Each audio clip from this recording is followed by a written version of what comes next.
कृष्णराज महाडिक यांची कोल्हापूर महापालिका निवडणुकीतून माघार. काल दाखल केलेला उमेदवारी अर्ज मागे घेतला. पालिका निवडणूक कार्यकर्त्यांची असल्यानं धनंजय महाडिक यांचा निर्णय.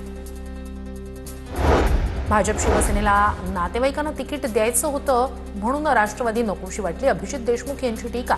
तर छत्रपती संभाजीनगर महापालिकेसाठी अजित पवारांच्या राष्ट्रवादीची 25 उमेदवारांची पहिली यादी जाहीर. ज्यांचं तिकीट कापलं जाईल त्यांचा पक्ष नक्कीच विचार करेल. त्यांना पुढच्या काळात प्रमोशन दिलं जाईल. संभाव्य बंडखोरी रोखण्यासाठी नाराज कार्यकर्त्यांना गिरीश महाजन यांचं आश्वासन. अशोक चव्हाणांना हिरवी भाजप करायचे. प्रताप पाटील चिखलीकर यांची टीका. तर एमआयएमचा आणि आमचा काडीचाही संबंध नाही. प्रताप पाटील चिखलीकर यांच्या टीकेला अशोक चव्हाणांचं उत्तर. आमदार भोंडेकर यांनी मागितली जनतेची माफी. आमची चूक झाली. आम्ही कामं सुरू केली आणि नागरिकांना त्रास झाला. त्यामुळे निवडणुकीदरम्यान विरोधकांना संधी मिळाली. भोंडेकर यांचं वक्तव्य. बंडू आंदेकरच्या उमेदवारी अर्जात त्रुटी असल्यामुळे उमेदवारी अर्ज दाखल करण्यात आला नाही. बंडू आंदेकर, त्याची भावजाई आणि सून या तिघांनी पोलीस बंदोबस्तात उमेदवारी अर्ज केला होता दाखल.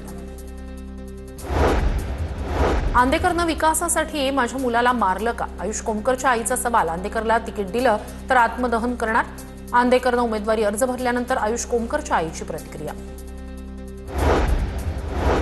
पुणे महापालिकेच्या निवडणुकीसाठी आतापर्यंत 25 जणांचे उमेदवारी अर्ज दाखल. तर 1206 जणांनी अर्ज घेतले विकत. प्रमुख राजकीय पक्षांनी अद्यापही उमेदवारी यादी जाहीर केली नाही. सोलापूर महापालिकेसाठी शिंदेंची शिवसेना आणि अजित पवारांच्या राष्ट्रवादीच्या युतीच्या हालचाली सुरू. दत्तात्रय भरणे आणि शिंदेंच्या शिवसेनेचे नेते सिद्धराम म्हेत्रे यांच्यात युतीबाबत चर्चा झाल्याची सूत्रांची माहिती. मुंबईमध्ये मेट्रोसह पायाभूत सुविधा प्रकल्पांच्या कामाला गती मिळणार.